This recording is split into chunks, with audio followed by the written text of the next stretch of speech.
ತಮಿಳುನಾಡು ರಾಜಕೀಯದಲ್ಲಿ ಕ್ಷಣ ಕ್ಷಣಕ್ಕೂ ಕೂಡ ಸ್ಫೋಟಕ ತಿರುವು. ಸರ್ಕಾರ ರಚನೆ ಮಾಡುವಲ್ಲಿ ವಿಜಯ್ಗೆ ಟ್ವಿಸ್ಟ್ ಮೇಲೆ ಟ್ವಿಸ್ಟ್ ಸಿಗ್ತಾ ಇದೆ. ಮೆಜಾರಿಟಿ ಸಿಕ್ಕಿದೆ ಎನ್ನುವಾಗಲೇ ಮತ್ತೆ ದಳಪತಿಗೆ ಬಿಗ್ ಶಾಕ್.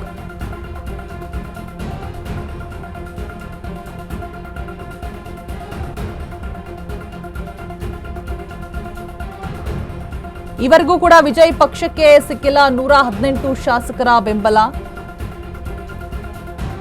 116 ಶಾಸಕರಷ್ಟೇ ಬೆಂಬಲವನ್ನ ಸೂಚಿಸಿರುವಂತದ್ದು. ಕಾಂಗ್ರೆಸ್ ಎಡಪಕ್ಷಗಳ ಬೆಂಬಲ ಮಾತ್ರ ಪಡೆದಿರುವಂತಹ ವಿಜಯ್ಗೆ ಇನ್ನೂ ಕೂಡ 2 ಶಾಸಕರ ಬೆಂಬಲ ಈವರೆಗೂ ಕೂಡ ಸಿಕ್ಕಿಲ್ಲ. 3 ಬಾರಿ ರಾಜ್ಯಪಾಲರನ್ನ ಭೇಟಿಯಾದ್ರೂ ಕೂಡ ಸಂಕಷ್ಟ ತಪ್ತಾನೇ ಇಲ್ಲ ವಿಜಯ್ಗೆ. ತಮಿಳುನಾಡು ರಾಜಕೀಯದಲ್ಲಿ ಕ್ಷಣ ಕ್ಷಣಕ್ಕೂ ಕೂಡ ಸ್ಫೋಟಕ ತಿರುವು ಸಿಗ್ತಾ ಇರುವಂತದ್ದು. ಸಂಖ್ಯಾಶಾಸ್ತ್ರದ ಸುಳಿಯಲ್ಲಿ ಸಿಲುಕಿರುವಂತಹ ಟಿವಿಕೆ ವಿಜಯ್. ಒಂದು ಕಡೆ ವಿಸಿಕೆ ಫುಲ್ ಡಿಮ್ಯಾಂಡ್ ಅನ್ನ ಮಾಡ್ತಾ ಇದೆ, ಮಂತ್ರಿ ಸ್ಥಾನಕ್ಕೆ ಗಾಳ ಹಾಕ್ತಾ ಇದೆ. ಮತ್ತೊಂದು ಕಡೆ 116 ಶಾಸಕರ ಬೆಂಬಲ ಅಷ್ಟೇ ತೋರಿಸಿರುವಂಥದ್ದು. ಇನ್ನು 2 ಶಾಸಕರ ಬೆಂಬಲ ಸಿಗ್ತಾ ಇಲ್ಲ. ಎಡಪಕ್ಷಗಳ ಬೆಂಬಲ ಮಾತ್ರ, ಕಾಂಗ್ರೆಸ್ ಎಡಪಕ್ಷಗಳ ಬೆಂಬಲ ಮಾತ್ರ ಪಡೆದಿರುವಂಥದ್ದು. ಸೊ ಇನ್ನು 2 ಶಾಸಕರ ಬೆಂಬಲ ಈವರೆಗೂ ಕೂಡ ಸಿಕ್ಕಿಲ್ಲ. ಸೊ 3 ಬಾರಿ ರಾಜ್ಯಪಾಲರನ್ನ ಭೇಟಿಯಾದರೂ ಕೂಡ ಸಂಕಷ್ಟ ತಪ್ತಾನೇ ಇಲ್ಲ ವಿಜಯ್ಗೆ. ಒಂದಾದ ಮೇಲೊಂದು ಆರೋಪಗಳು ಕೂಡ ಕೇಳಿ ಬರ್ತಾ ಇದೆ. ಒಂದ್ ಕಡೆ ಸೈನ್ ಫೋರ್ಜರಿ ಅಂತ ಹೇಳ್ತಾರೆ, ಮತ್ತೊಂದು ಕಡೆ ನಿರ್ಮಾಪಕನ ಮುಖೇನ ಎಡಪಕ್ಷಗಳಿಗೆ ಹಣ ವರ್ಗಾವಣೆ ಆಗಿದೆ ಅಂತ ಹೇಳ್ತಾರೆ. ಸೊ ಒಂದ್ರ ಮೇಲೊಂದು ತೊಂದರೆಗಳನ್ನ ಫೇಸ್ ಮಾಡ್ತಾನೆ ಬರ್ತಾ ಇದ್ದಾರೆ ವಿಜಯ್.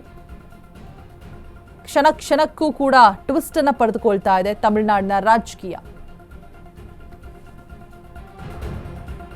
ಸರ್ಕಾರ ರಚನೆ ಮಾಡುವಲ್ಲಿ ವಿಜಯ್ಗೆ ಎದುರಾಗ್ತಾ ಇರುವಂತಹ ತೊಂದರೆಗಳು. ಸೊ ಇದೀಗ ವಿಜಯ್ ಸರ್ಕಾರದಲ್ಲಿ ನಂಬರ್ಸ್ ಅನ್ನ ನೋಡ್ತಾ ಹೋಗೋದಾದ್ರೆ ಒಟ್ಟು ಟಿವಿಕೆ 107, ಕಾಂಗ್ರೆಸ್ +9, ವಿಸಿಕೆ 2, ಒಟ್ಟು 118 ಕಂಪ್ಲೀಟ್ ಆಗಿ ಬೆಂಬಲವನ್ನ ಸೂಚಿಸಬೇಕು. 116 ತೋರಿಸಿರುವಂತದ್ದು. ಇನ್ನೂ 2 ಶಾಸಕರ ಬೆಂಬಲ ಬಾಕಿ ಇದೆ. ಇನ್ನೂ 2 ಶಾಸಕರು ಬೆಂಬಲವನ್ನ ಸೂಚಿಸಿಲ್ಲ. ಈವರೆಗೂ ಕೂಡ ಬೆಂಬಲ ಸಿಕ್ಕಿಲ್ಲ ಇನ್ನು 2 ಶಾಸಕರು. ಸೊ 3 ಬಾರಿ ರಾಜ್ಯಪಾಲರನ್ನ ಭೇಟಿ ಆಗ್ತಾರೆ ವಿಜಯ್. ಆದರೂ ಕೂಡ ಯಾವುದೇ ರೀತಿಯಾದಂತಹ ತೊಂದರೆಗಳು ತಪ್ತಾನೇ ಇಲ್ಲ. ಸರ್ಕಾರ ರಚನೆಗೆ ಹಕ್ಕು ಮಂಡಿಸಿದಂತಹ ಟಿವಿಕೆ ವಿಜಯ್ ನಿನ್ನೆ ಬಹುಮತ ಸಾಬೀತುಪಡಿಸೋದಕ್ಕೆ ವಿಜಯ್ ಫೇಲ್ ಆದರೂ ಕೂಡ ಸೊ ಇವತ್ತು ಎಲ್ಲೋ ಒಂದು ಕಡೆ ಎಲ್ಲವೂ ಕೂಡ ಆಗತ್ತೆ ಅನ್ನುವಂಥ ಹೊತ್ತಲ್ಲೇ ಮತ್ತೆ ತೊಂದರೆಗಳು ಎದುರಾಗ್ತಾ ಇದೆ.